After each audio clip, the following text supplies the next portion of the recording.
কিন্তু আমি মায়ের কষ্টটা ঠাকুরকে ধরে আমি বুঝতে পারি। প্রথম যখন সন্তান জন্মায় তখন সেই সন্তানকে ঠাকুরের চরণ দেখিয়ে দিতে হয়, ঠাকুরকে দেখিয়ে দিতে হয়, এই যে তোমার পরম পিতা, আমার পরম পিতা, তোমার পরম পিতা, তোমাকে ইনি রক্ষা করবে, তুমি এই ঠাকুরকে নিয়ে চলো। এই যে সুদামাসি বললেন সন্তানদের ভুল ত্রুটি ধরিয়ে দিতে হয়, সত্যি কথা ধরিয়ে দিতে হয়, কিন্তু তার আগে সন্তানকে ঠাকুরকে চিনিয়ে দিতে হয়।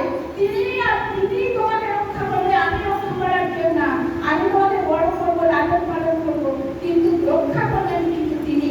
তার পথে গেলে, তার পথে তার পথ চিনিয়ে দিলে তিনি যা যা বলে গেছেন সেই সন্তানকে যদি আমি সেই কথাগুলো যদি তার কানে সবসময় বলতে থাকি, সেই সন্তান একদিন সুন্দর মানুষের মতো মানুষ হয়। আজকে মানুষের মতো মানুষ নেই কেন? সন্তানটা কেন মানুষ হয়ে উঠছে না? মা বাবাকে দেখছে না, মা বাবার কষ্ট বুঝছে না, মাকে অবহেলা করছে, বাবাকে অবহেলা করছে, বৃদ্ধাশ্রমে রেখে দিচ্ছে কেন? সে মায়ের ত্রুটি, মা বাবার ত্রুটি। কেন মায়ের ত্রুটি? মার কাছে সন্তান সবসময় থাকে, বাবা চাকরি যায়, ব্যবসা করে, কিন্তু মার কাছে সন্তান থাকে। প্রতিটা মায়ের উচিত সেই সন্তানকে ঠাকুরের পথে ঠেলে দেওয়া। তোমার ঠাকুর ছাড়া কিছু নেই। তুমি যখন থেকে চোখ খুলবে সন্তান, তখন থেকে ঠাকুরকে চিনিয়ে দিতে হয়। আমরা মায়েরা তা করি না। মেয়ে হয়েছে, শ্বশুর বাড়ি যাবে, এখন দীক্ষা নেবে না।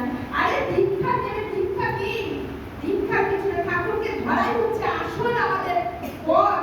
আমরা যদি ঠাকুরকে ধরে, আমরা যদি আমার সন্তানকে ঠাকুরের পথে এগিয়ে দিতে পারি, তবেই আমার সন্তান মানুষের মতো মানুষ হবে। পেটে একবারটা বিদ্যা দিলাম, আমার ছেলে মেয়েকে ভালো স্কুলে পড়ালাম, আমার ছেলে মেয়েকে এখানে পাঠালাম, ওখানে পাঠালাম, কিন্তু আমি আদর্শ কিছু করলাম না, তার মাথায় আমি কিন্তু আদর্শ দিলাম না, তার মাথায় কিন্তু শয়তান বসে আছে। যখন তখন সেই সন্তানকে শয়তান ছোবল মারবে, সেই শয়তানের হাত থেকে কে বাঁচাবে? ঠাকুর। তাই আমি মনে করি প্রতিটা মার উচিত সন্তানকে ঠাকুরের পথে ঠেলে দেওয়া, ঠাকুরকে চিনিয়ে দেওয়া। তুমি চেনো তোমার ঠাকুর, ঠাকুর ছাড়া তোমাদের আমাদের কারোর কিচ্ছু নেই। ঠাকুর ছাড়া আমরা বাঁচতে পারি না। আমরা শুধু দুঃখে কষ্টে ঠাকুরকে ডাকি, কিন্তু আনন্দে আমরা তাকে ভুলে যাই। কিন্তু ঠাকুরকে আমরা সব সময় আনন্দ, দুঃখ, আমার ভালোবাসা, আমার হাসি, আমার কান্না, সমস্ত কিছুতে যদি আমি ঠাকুরকে জড়িয়ে থাকি, আমার সন্তান যদি দেখে আমার মা সব কিছুতে আমার ঠাকুরকে নিয়ে আনন্দ করে, ঠাকুরকে নিয়ে দুঃখ করে, ঠাকুরের কাছে সব কিছু নিবেদন করে, সন্তানও কিন্তু সেরকম মানুষের মতো মানুষ হবে। ঠাকুর যেটা চেয়েছিলেন, এটা চিন্তা নিলেই সন্তান মানুষের মতো মানুষ হয় না, তারা অমানুষ হয়। কেন? পরবর্তীকালে বাইরে চলে যায়, চাকরি করে, টাকা ইনকাম করে মা বাবাকে দেখে না, মা বাবাকে অবহেলা করে। সেটা প্রতিটা মায়ের ত্রুটি।